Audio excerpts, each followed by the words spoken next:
Quel bombasso du Real Madrid!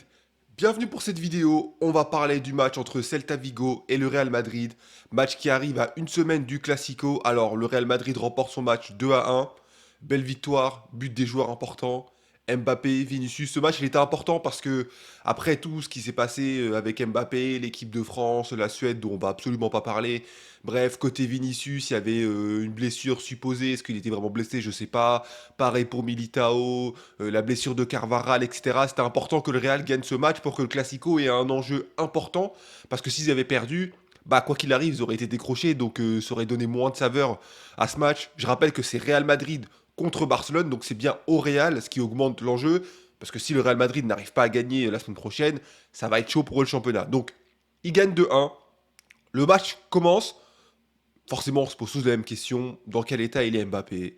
Dans quel état il est Vinicius? On va pas parler de l'affaire comme je l'ai dit, c'est l'histoire privée, personne ne sait, il y a que Dieu qui sait, donc on laisse. Mais en tout cas, on avait le droit de te demander dans quel état il serait.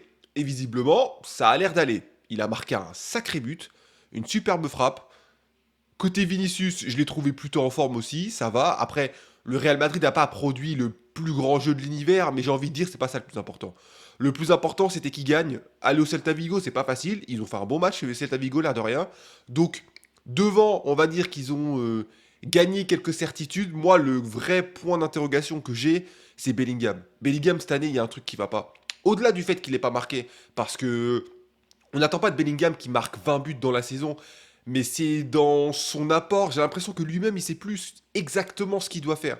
Oui, il défend bien, oui, il court beaucoup, mais dans les moments clés, je sens qu'il a un peu perdu. Il a un peu perdu dans la décision finale et je sais pas. Pour l'instant, vraiment, le Real Madrid ne tire pas le meilleur de Bellingham et Bellingham lui-même n'est pas à 100%.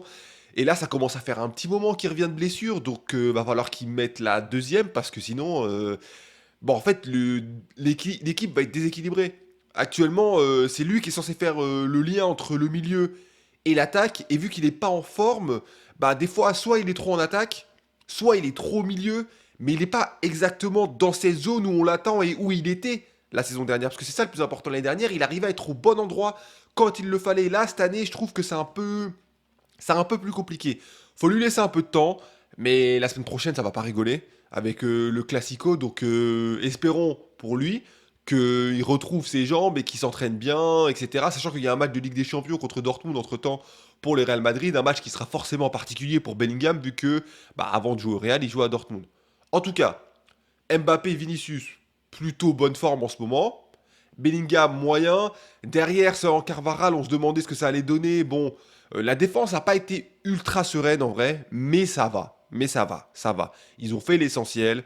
Et comme je l'ai dit, ils ont gagné, même si c'est pas solide, solide, solide, et que s'il faut parler contre le Barça, je pense qu'ils vont se faire torpiller, mais ce sera pas le cas. Ça, j'en suis convaincu. Le match sera pas du tout le même. Et après, le milieu de terrain, bon, il y a eu pas mal de changements. Valverde qui sort. On essaie de faire reposer tout le monde. Bah, en même temps, il y a eu les matchs internationaux. Comme d'habitude, il y a des joueurs qui ont trop joué, etc. Donc bon, on va dire ça se comprend. Faut pas être trop sévère avec les matchs qui ont lieu juste après la trêve internationale. Là, on est sur une semaine décisive pour le Real Madrid, Dortmund, Barcelone. Donc là, on va savoir où en est le Real Madrid à la fin de la semaine. D'ici la fin de la semaine, il y aura peut-être de l'évolution dans les histoires personnelles de certains joueurs, on n'en dit pas plus.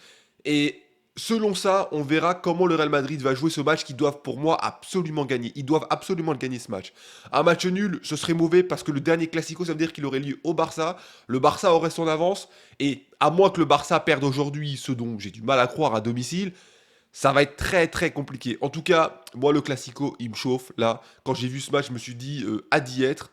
Dites-moi ce que vous en pensez. Qu'est-ce que vous avez vu? C'est qui le meilleur joueur pour vous hier? Moi personnellement, ça a été Vinicius. Après, on peut dire Mbappé, etc. On en discute et je vous dis à la prochaine dans ces débriefs rapides. Ciao!